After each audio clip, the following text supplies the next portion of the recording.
Here's the tower.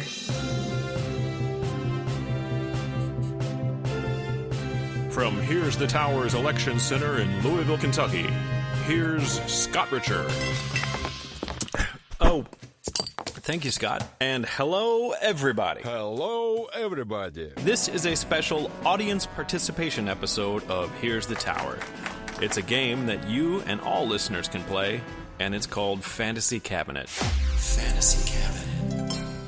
If you've ever filled in a March Madness basketball bracket or bet on a horse race, you kind of already know how to play the game.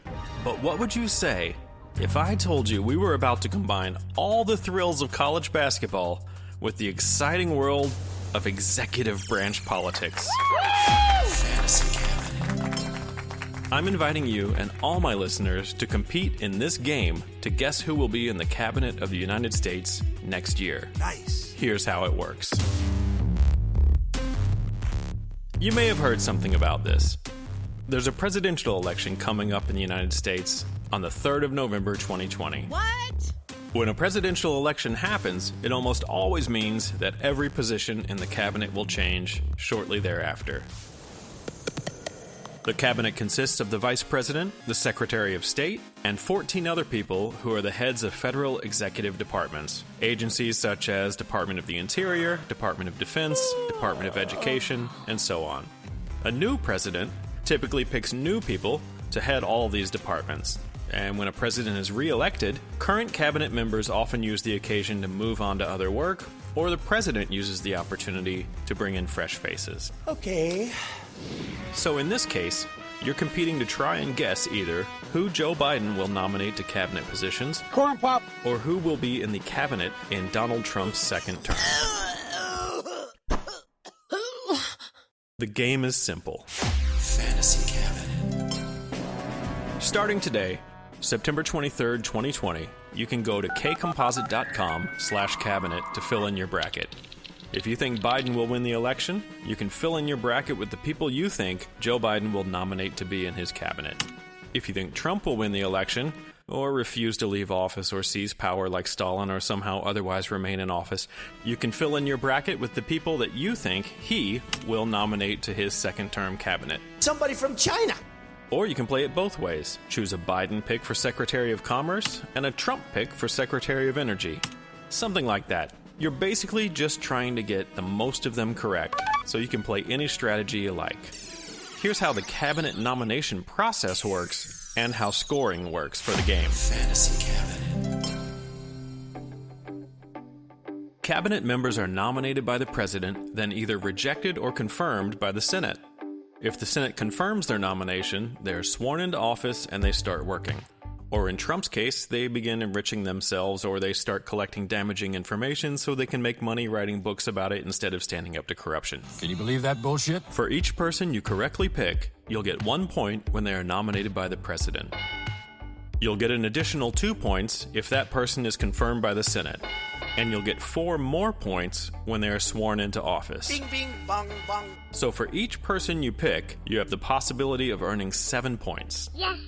As a fallback bonus, you'll also get 1 point for each person you pick who is nominated for a different office in the cabinet. For example, if you pick Frank Davidson as Secretary of Labor, but he is actually nominated as Secretary of Commerce, you'll get 1 point for that, but not for any of the subsequent milestones. Fantasy Cabinet. Fantasy Cabinet is a long, long game that will last into spring 2021. You need to submit your bracket before the election, but the final results won't be tabulated until the end of the president's first 100 days in office. We would expect that to be the 29th of April 2021, but since anything can happen lately, if Inauguration Day does not occur on the 20th of January, the first 100 days will end later. Obviously. And again, because anything can happen this year, as another bonus, the position of vice president is worth double points. Nice. That is, we presume Mike Pence or Kamala Harris will be the vice president next year, so most players will pick them for their brackets.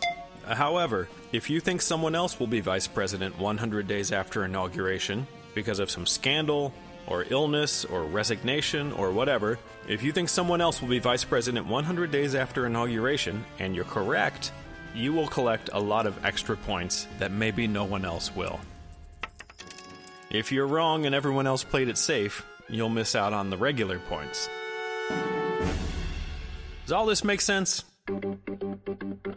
You can see all these complete rules and fill in your bracket at kcomposite.com/cabinet.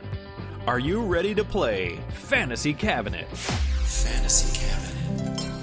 It's incredibly unlikely that someone will correctly guess all 16 cabinet positions, so the winner will be the player with the highest score. And what can you win? Not only will you have sick street cred in Tower Nation, but I will announce your name and the results on the show. The top point earner will also receive a very special Here's the Tower coffee mug.